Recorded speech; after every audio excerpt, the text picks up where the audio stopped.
I'm the only one that's honest about ranking my kids. You guys act like you love all of them the same, and you don't. Because now with NIL and who they are, you could make just as much money here as you can there.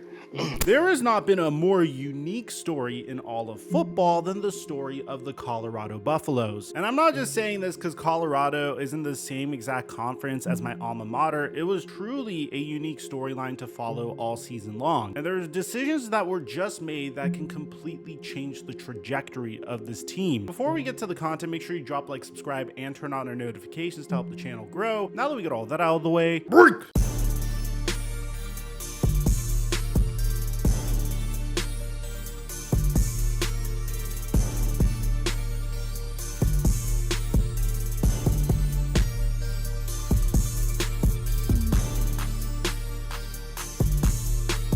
I haven't proved myself to you at this point, then check this out. On Thursday Night Football, these are all the people that made money by following my prize picks for free on Instagram. I give out my picks for free each and every night, and if you end up tailing me and hit green, I shout you out like this. Right now, when you use my promo code Mikerophone, you could double your deposit up until $100 on prize picks. And thank you, prize picks, for the sponsor.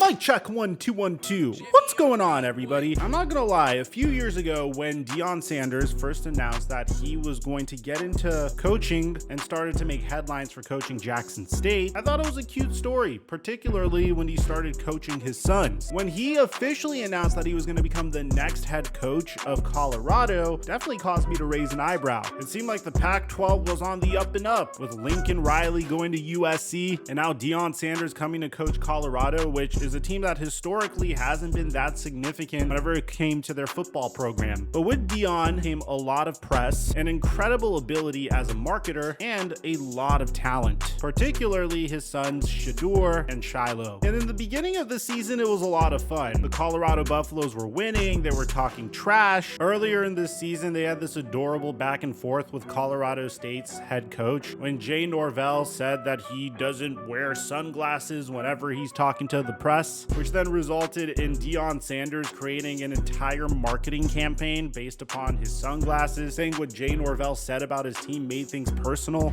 Trying to get out here and be the best coach I could be, and I look up and I read some bull junk that Dan said about us. Why would you want to talk about us when we don't talk about nobody? All we do is go out here, work our butts off. But when they give us ammunition, they done messed around and made it what? It was just going to be a good game.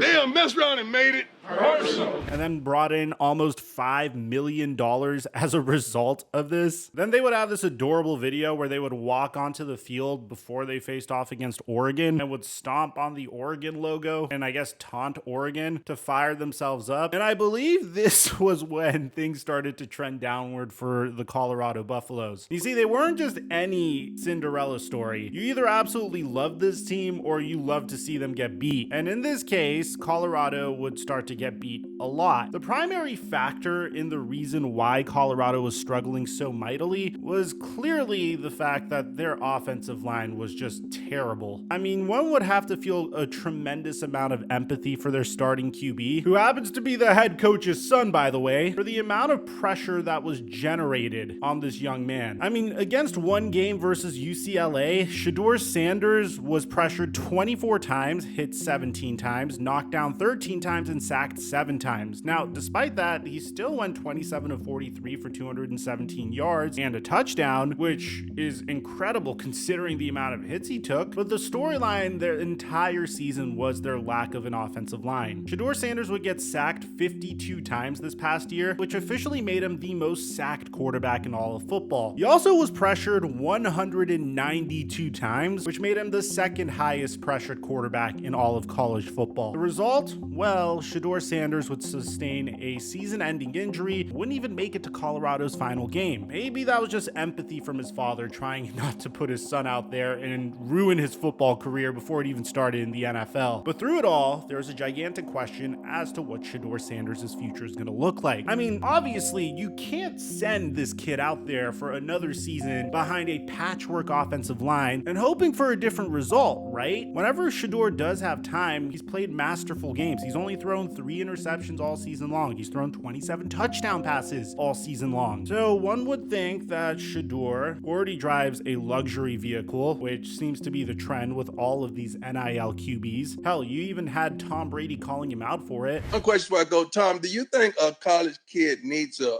Phantom, like a Rolls Royce? Nah, hey, no, it's not a Phantom. It's a Rolls Royce Cullinan. I think he needs to get in the film room and spend as much time in there as possible. Thank you, less Tom. time in the car and more time in the film room. Thank you, Tom. I appreciate And I that. seen you have one too, Tom. Don't think I seen.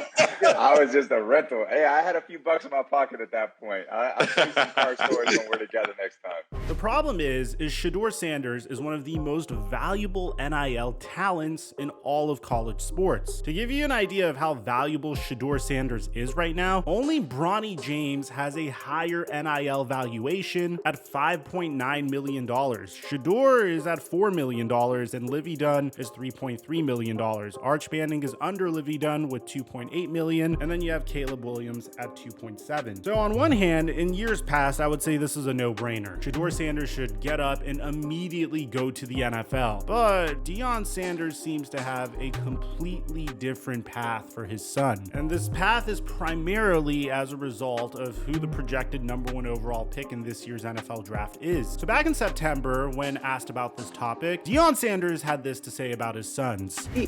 What if he goes to the NFL? Yeah, we don't want to talk about that. So we've discussed every possible scenario that can be had. I don't want to be two to nobody. He don't get down like that. Saying that Shedeur won't be #2 to anybody. He doesn't get down like that. He's not going to go behind Caleb Williams. He's no backseat rider. He drives his Maybach. He doesn't have a driver in it. He drives it, which is very cute and very motivational. And don't get me wrong, there's a lot that Shedeur could achieve in another season at Colorado. You can make sweet NIL money while you're still trying to develop. And at the same time, you do give NFL scouts the opportunity to pick your game apart. Currently, Shedeur would go #3 overall in the NFL draft behind Drake May and Caleb Williams. And if there's one player that without a doubt should go to the NFL draft, it's probably going to be Drake May, who's at a $1.2 million annual NIL value. Going #3 in the NFL draft when you could come back and be the second most valuable NIL player is obviously going to be very attractive. And it seems like Deion Sanders' plan is already starting to work because he's already addressing the offensive line when he recruited the top offensive tackle recruit in America to Colorado. Watch. For 4 years.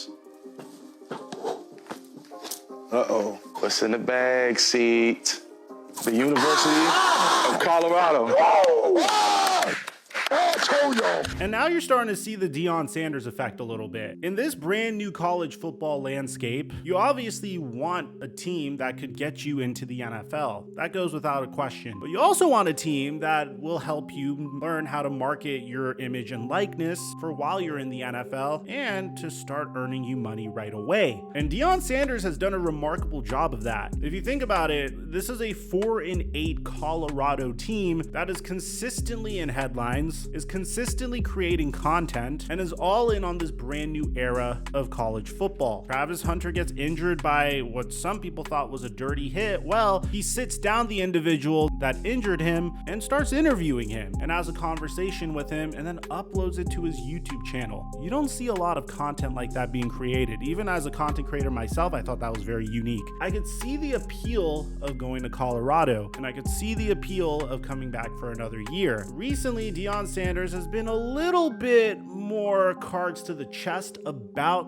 his son's future. And when he was asked about it recently, he said, "It's up to us. We do things as a family, and my sons respect the heck out of me and my decision making and getting them to where they desire to go. It's always been our dream that they're going into the draft together." And we didn't know how that would manifest itself with the COVID-19 pandemic and everything. It just so happened properly that they're going into the same draft at the conclusion of next season. And to be honest, this is a very risky decision by Shedeur Sanders. It's not like the 2025 QB class isn't going to be remarkable either. So far, the main competition for Shedeur Sanders, at least this early on, appears to be be Quinn Ewers. And I will have to admit, currently, I do think I'd give Quinn Ewers the upper hand over Shedeur Sanders in a battle for who would be the first quarterback taken off the board in the 2025 NFL draft. But you also have to understand, this is so early and so premature, and Shedeur had a tremendous handicap, whereas Quinn Ewers played remarkably, and I'm assuming he's just going to take another step from there, but I could also be wrong. There's a lot of projection and speculation in my assessment. At the end of the day, it sounds like the NIL deal, plus the fact that Shedeur could improve his draft stock, is way too tempting for Shedeur to leave Colorado to begin with. And I don't necessarily know if it's the right or the wrong decision. If there was stability and consistency in that program, I would say without a doubt he's making the right decision, which is what Quinn Ewers is doing. But in the case of Shedeur, he is earning a ton of money on a program who could shoot up next year behind an offensive line that appears to be improving, assuming that Deion Sanders could get even more offensive line recruits. But I can't help but wonder that this could potentially be a huge mistake. You have to remember, a while ago, Caleb Williams' father criticized the way the NFL draft worked. The worst team gets the #1 overall pick, which means that the team that you're going to isn't going to set you up for success. And while you will see less money for your rookie scale contract if you get drafted later,